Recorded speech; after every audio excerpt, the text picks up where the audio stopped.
Students, this video is about critical reading and how to read scholarly sources, but really how to read anything. So this PowerPoint is from a scholar named Marne Isakson. If you've read the Incorporating Sources, that name might sound familiar. She's the one who did the study about how students don't incorporate their sources properly.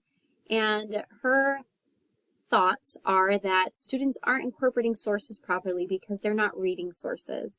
And students aren't reading sources properly because they don't know how. Okay, so this is about how to read academic texts, but really any text that you're going to encounter. I know that I use these strategies, and if I didn't use some of these strategies, my research and my reading and my researching for my private life would take me so much longer. And when you're in college, you simply cannot read everything that you are asked to read if you are reading every word. So you just can't do it. It's not possible. And when I was in school as an English major, I had hundreds of pages of reading every night. And you have to find a way to get through it, but to get the most information out. So these strategies are really going to help you. What's great about these strategies is they're applicable to any of your classes, and I think that they will really be beneficial for you. So let's take a look. So the problem here is that students are not lazy, dumb, or unmotivated. It's that you do not know how to read academic texts because no one ever taught you.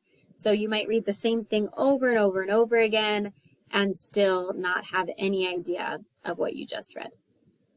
So we don't want that.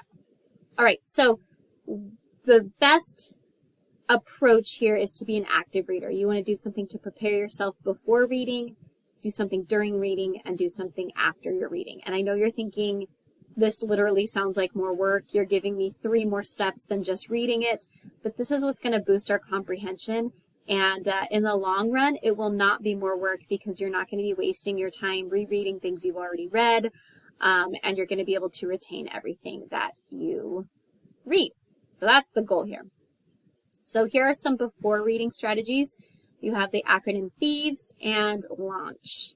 So THIEVES is taking a look at the title, the headings, the intro, every first sentence, important vocabulary words or important visuals, looking at every question, and then seeing if there's a summary section at the end of the chapters.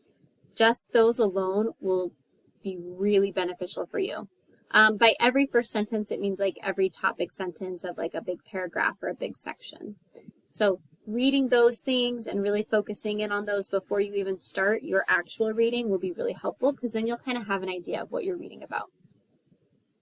Launch gives you some purpose. It's like some goal setting before you begin reading. So if you're going to start reading something and you're like, I just need to understand it, or I have a quiz and I want to do well, that's not specific enough. You need to have a more specific purpose. I need to be able to diagram the evolutionary timeline of fish. Very specific, but then you have a purpose for reading, okay? You can also use a question as your purpose that you want to be able to answer by the time you're done. While you're reading, there's things that you can do to help yourself focus in on what you're doing and kind of synthesize the ideas as you go. You can do little annotations. So annotations are also called download patterns. You can make little slashes around important things. You can make a linear timeline of important ideas. You can make a web. You can doodle pictures in the margins, or just kind of randomly emptying out important ideas onto a piece of paper as you're reading. Like, I think this might come up again. This might be important. Telegramming, you may not know what a telegram is, but it used to be a means of communication where you would pay per word or per letter. So you wanted to keep it really short.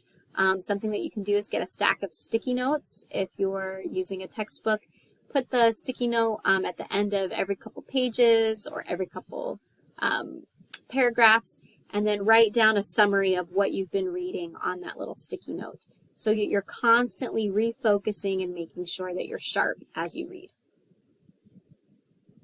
Something else you need to read is your professor. When you're in a class and there's heavy book reading, you may want to do these things as well. Go to class, go to class, go to class. For heaven's sakes, go to class. Use your notes. If you're given notes, take notes. Do notes with a friend so you both are writing down the same things and you can share.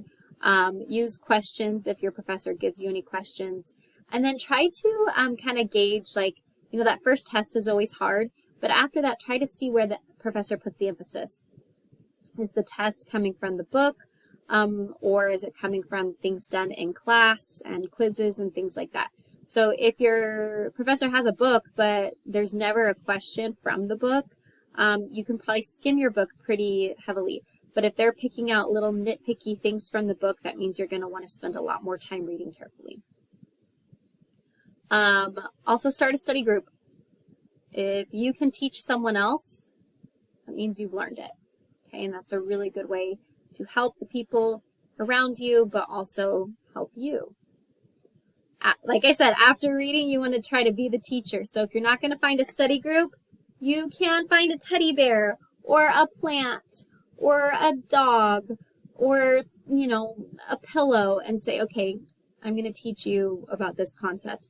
So making sure that you can literally speak it out loud, not just in your head, but explain it to someone else. Really make sure that you understand the material.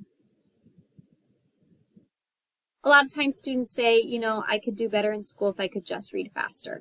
But I really like this quote. It says, reading more efficiently is not just a matter of moving your eyes more quickly over the pages. It's a matter of using your mind more actively and your attention more judiciously. Reading mindfully and purposefully improves focus, comprehension, memory, and speed.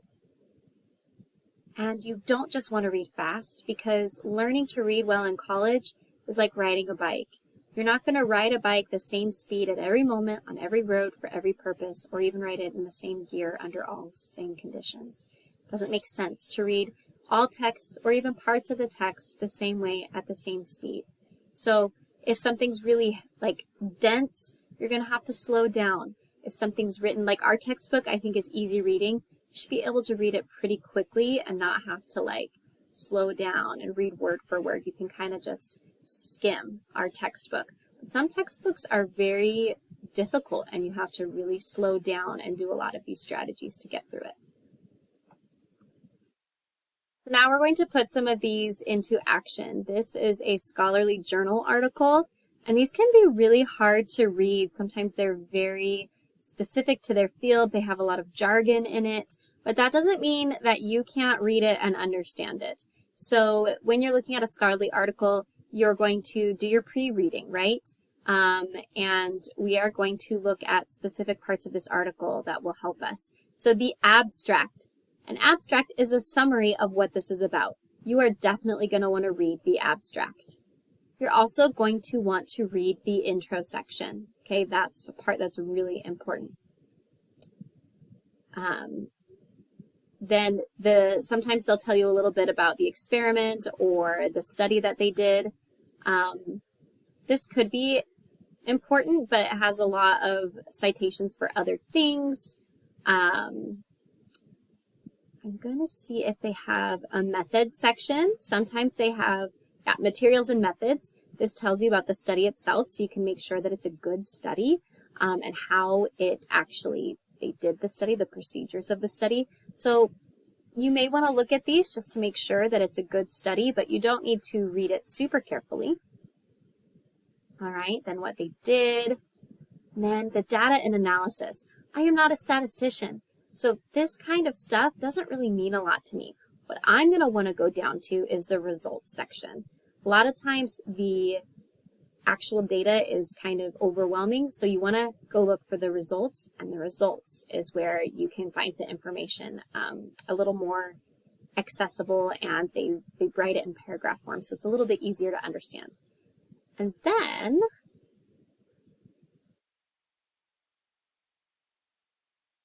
discussion is a lot of times where they discuss the results, so that's a good thing to read and make sure that you understand. Then the conclusion, you definitely want to make sure you read the conclusion. So a lot of times, even though these articles are lengthy, I mean, this one's 21 pages, 27 pages, you're not going to read all 20 pages of that. There's probably only a couple paragraphs that you're going to read, maybe 3 pages of text, and you'll be able to understand a lot of the article and be able to find out, is this a good article that I want to read more carefully? Is there some information that I feel like I could use in my research paper? And then you would read it more carefully and more in depth. But if you're going to read through a lot of things just to figure out if it's something you want to use in your paper, you need to be able to eliminate articles that aren't going to be useful for you. So those are some of the reading strategies in action, and I hope they were helpful to you and that you are able to read things more efficiently and not just think that I wish I could read more quickly, or just give up and not do your reading at all. Doing your reading in college is super duper important so that you can be prepared and so that you can know what's going on in class. But with these strategies, you can make more efficient use of your time and be able to comprehend more of your reading.